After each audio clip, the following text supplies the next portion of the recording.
Ever wish someone would have told you the honest answers and truths about getting into a marketing career before you even had the thought of starting a marketing career? Whether you're going into college, thinking about doing it as a side job, or just generally interested in the topic, there's a lot of things I wish I had known.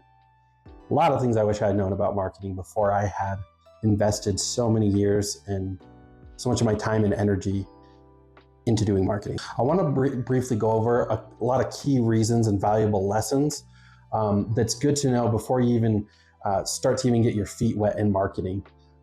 If you have general knowledge or anything like that, these are some, again, super valuable lessons that I really wish someone was not only told me, but was just honest about it too, because sometimes you never know. And this is a 100% authentic truth of what lessons I learned from marketing and what I think of it in general. Lesson one, marketing isn't just social media. A lot of people like to throw around marketing as a general term to almost exclusively talk about social media like TikTok and Instagram, and that isn't the case. While it is a factor and a part of marketing, there is so much more to this marketing umbrella than just the aspect of social media. Don't forget that not that long ago, and still to this day, things like radio, newspapers, annoying stuff you get in your mailbox, like paper, physical things, are also forms of marketing. A lot of people like to call those traditional marketing. I just call it marketing. Anything that helps grow your business or is financially viable, and it's also especially not too costly, which nowadays everything is.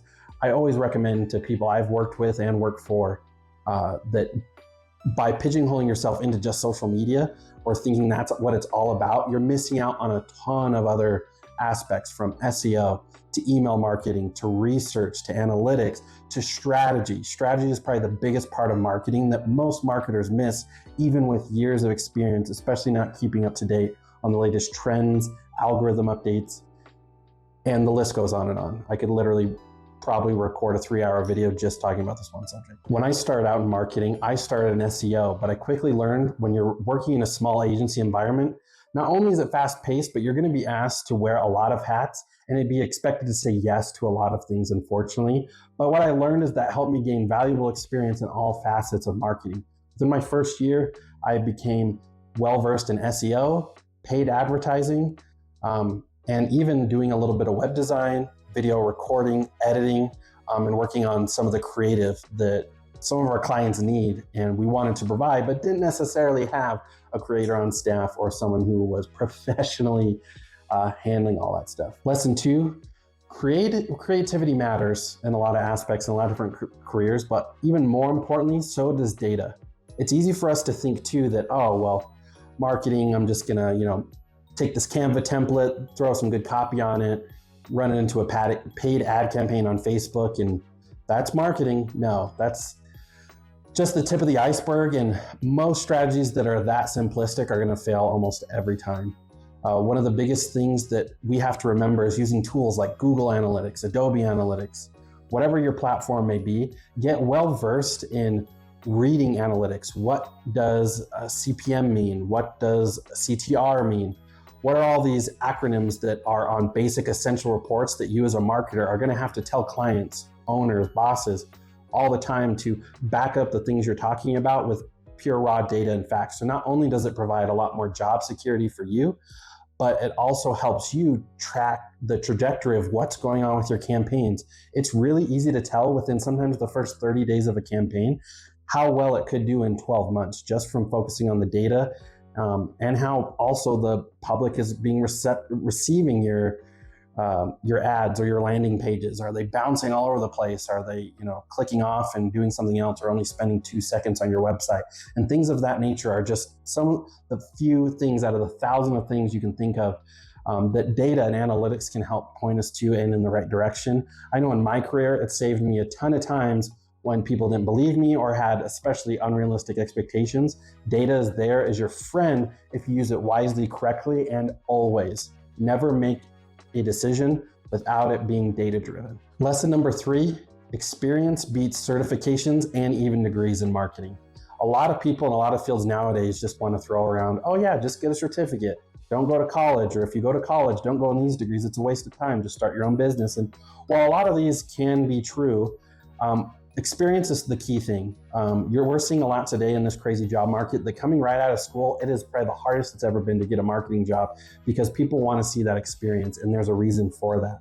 All the certifications and fancy degrees in the world can do wonders. They can open doors for you, but at the end of the day, you and your experience is what's going to close deals, what's going to make people believe in what you're saying, and from your experience is where you're going to see your biggest growth and your potential. Now, of course, people have to give you that first chance and opportunity, but whether you're in college or just freelancing or just trying it out with little to no experience at all, start with family and friends. Ask to do a lot of projects for free.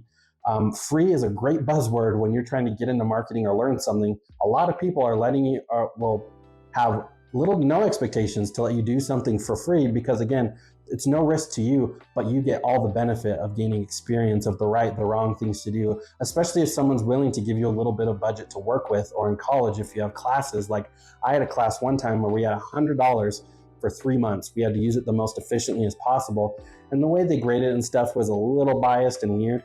But what that trained me to do is to create something that I still use to this day, which is a personal brand and a group and a community of people that all started with that $100 in 3 months in that college course has now, for me, blossomed into this huge real life study for me, but real life passion project that has now become a significant brand on Facebook and allows me to make brand deals and do not just be involved in influencer marketing, but behind that brand, be kind of an influencer with myself. And that all comes from experience and applying the things you learn. Lesson number 4, not every marketing project or job is glamorous or fun.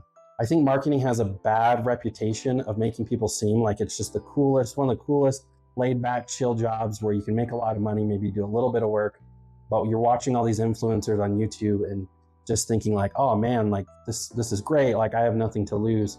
But in reality, you're going to be working in a lot of boring, really boring verticals and industries that I've tapped into almost any industry you can think of. I've done some marketing or social media management of it. And I think the key thing is when you're faced with that is again, focus on the experience. The more experience and the wide breadth of situations you're introduced to is going to make you a better all-around marketer. And it's one of the things that has made me so more passionate about marketing, even if the majority of the marketing I've done has been in fields that I really don't care about, whether it's like real estate, hospitality, or local service businesses. My dream, and still to this day, is to become a well-known marketer that works in the gaming industry.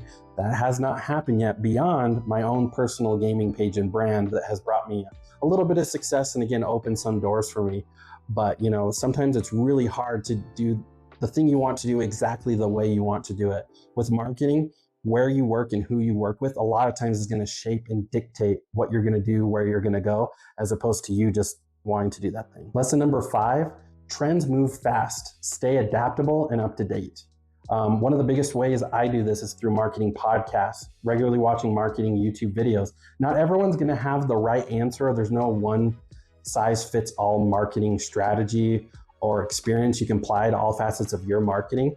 But the more general marketing content you're consuming on a day-to-day basis, again, whether it's listening to a podcast on a long commute, is going to, again, add to your knowledge base and answer up-to-date questions that your clients are going to have well before you may even ask. They'll ask you. AI is a big example. I've worked with people that knew way less about marketing than I did, but they knew way more about AI than I did. And I had maybe just been learning about AI the last few days, and I was really couldn't speak very intelligently to it. And that made me look bad and reflected bad on me and my business of not necessarily the experts, but sometimes you just have to be confident and know enough of something that you can speak intelligently to it so that people pick up on that. And again, that's just going to open more doors for you. It's going to be easier for you to network with people. People trust what you're saying. They know what you're saying. For the most part is true, or at least maybe if they go fact check you, they'll know like, oh, okay, like this makes sense. Like this guy knows what he's doing. He stays up to the standard of what I expect out of my marketer. I can't tell you how many times I've lost or companies lost clients because the marketer simply had not updated their processes and knowledge base for years sometimes. And they were kind of stuck in, digital marketing is still relatively new compared to like traditional marketing and whatnot. But even just being really smart about things that happened or were a thing 3 years ago is not near enough. Marketing changes every day. I learn something new about marketing every day in several different things. And AI is just making it harder. But you can also use AI to your advantage as a really good study partner and tool to keep up on what's important, what most people in the industry are asking, and how you can never falter in your knowledge base and always keep it. Just like updating your driver on a graphics card or a processor, you got to update the drivers in your brain when it comes to marketing, and always being in the light of the marketing expert, not the marketing knowledge catch-upper or whatever, however you want to call it, always trying to catch up to the latest trends because you're always behind. Lesson number 6, the power of networking and building and making relationships as a marketer. One of the best things I was taught in my last year at college was to, first of all, use LinkedIn as leverage it as a big networking tool, because at the end of the day, that's what LinkedIn is and is the best at doing, is networking with other professionals, particularly in your field, especially not just like marketing directors, but marketing hiring directors and HR professionals even, or CEOs and owners of small to mid to large agencies. I can't tell you how much I have grown my LinkedIn profile and all the connections I've made and still are making, and still seeing someone every day I go on there that I want to reach out to and connect to, whether it's having the possibility of finally getting that job I've always wanted in an industry I like, or being able to pick somebody's brain. You would be surprised that if you just take a little bit of effort and bravery and just send that message to one of your LinkedIn connections, or send a message to connect with someone, 90% of people on there are receptive. It's not always going to happen when it's the 1 million followers on LinkedIn or Dwayne "The Rock" Johnson or someone like that. Yeah, those guys might not be responding to you, or if you do, it'll be from an automated bot, or much likely not them at all. But for the most part, especially in your local network, that's the most important thing. It's cool to have people from different countries and backgrounds, but especially initially, whatever city you're in or whatever company especially you want to work for, try to network with all the people within that vicinity. First of all, it makes your job easier to narrow down the millions of people that are on LinkedIn. But secondly, those are people that you might interview with one day, or that, who knows, maybe things don't go awesome in their career and they reach out to you and you're like, hey, your experience is awesome. Would you want to start an agency with me? Or like, I'm building an agency, I want this or that to happen. And that's all born from your connections. And LinkedIn is just one of the many tools you can use. I mean, also just going to marketing related events, conventions, even stopping by. Like, I remember a weird thing we had to do in college is not only intern, but we'd have to sometimes at least once or twice a month go to a local marketing company or agency without them having any idea we were going to show up, no appointment, and just kind of in-person cold calling them, just be like, hey, I'm at this university, I'm getting my degree in this, I would love to shadow or learn more about your business, I'm just trying to get experience and some knowledge. And again, people love and are flattered also to be asked to be your mentor. One of the most powerful things you can do is tell someone that you're looking for a mentor and you think that person is the mentor for you. That's going to soften up a lot of people, and again, open even more doors to more connections and to more possibilities in your marketing field. So remember, your network is probably your number one power when it comes to building up your marketing career. So lesson number 7, the final lesson and tip I have for today, is work-life balance and burnout. A lot of marketing agencies and a lot of places, particularly where I work here in Utah, want to promise you the world. They want to tell you that, no, you're going to work your butt off. It's a fast-paced environment. You're not going to have time to breathe, but somehow you're also going to have this hot word, this trigger word of work-life balance that everyone seems to throw into every job application or job description. And unfortunately, many times that's just not the case. When you're a marketer, you're working with people that, again, might not even be in the same country as you, let alone the same state. And they have different schedules and agendas, and they want to get the most out of their money. And if that's working with you or you're in charge of their marketing, they're going to be on you about that. Whether it's, Thursday and you just finished your job at 5, but it's an 8 o'clock call or text message, or over the weekend there's some problem with a project or some fire you have to burn out. A lot of times, unfortunately, you're going to be called upon to do those things, and there's not going to be a whole lot of options to say no, other than possibly jeopardizing your career, your job or role, or that client who is just dissatisfied at the fact that they have unrealistically and bad high expectations of being able to contact you whenever they so please. So this has happened a lot in my career. It's it's very rare that I have had a marketing role that's chill, relaxed, and I just have all the time in the world.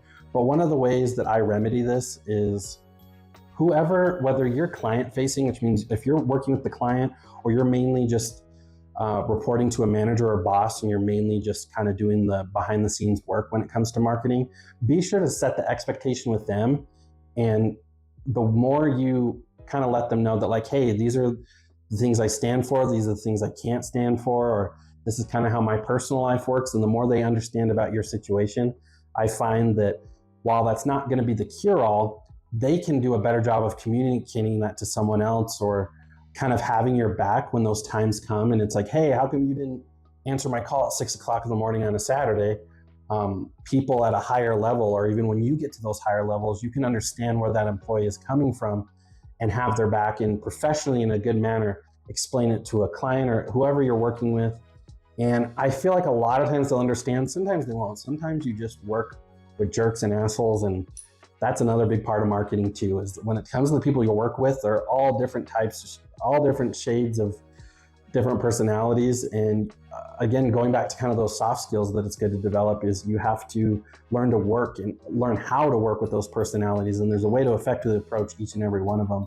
But that's why I also say too, that when you're gaining experience, it's good to learn a little bit about sales. And while you don't want to be a salesman, because I feel like the most salesy people are the worst salesmen, what you want to do is just be good at being an honest, transparent human being and being yourself with all the expertise and experience behind you, because that's going to translate as authentic and real and cool to a client or someone you're talking to, as opposed to just, being a car salesman and just trying to drive revenue down their throat and coming off as, yeah, we're a great marketing agency, blah, blah, blah. But at the end of the day, I'm trying to get the most money out of you because I'm a marketing vampire. And you don't want to be that. And just remember, one thing I always like to tell people, especially people I'm working with or for, is to always have realistic expectations. Marketing is an awesome, rewarding, valid career that I think almost any personality can have fun in or have some enjoyment in. But the number one thing is, just like you would expect to have realistic expectations from others, have them for yourself. And make sure that when you're kind of starting your journey in marketing, or if you've been doing it for years, always remember to take a breather. Again, try to incorporate that work-life balance. Always remember you have a life outside of marketing. It should never be your whole life. And you can tell from a lot of people that talk about marketing, the people that are human beings in market and the people that are market bots. And that's all they do. And kudos to them, but that's just, to me, not a great way to operate, especially if you want to do this for the rest of your life. But now I want to throw it back to you. For those people that are thinking about getting into marketing or have been into marketing, what are some stories or relative tips that you would tell somebody? You can leave those down in the comments. And especially for those who have done marketing, what's the number one thing someone you wish told you before you started your marketing journey? As always, I appreciate likes, subscribes, and particularly comments though too, because I think comments are a great way for me to answer questions in content form and just kind of keep the things that y'all are interested in going. And I appreciate y'all giving me the time of day to listen to my video today. Be easy.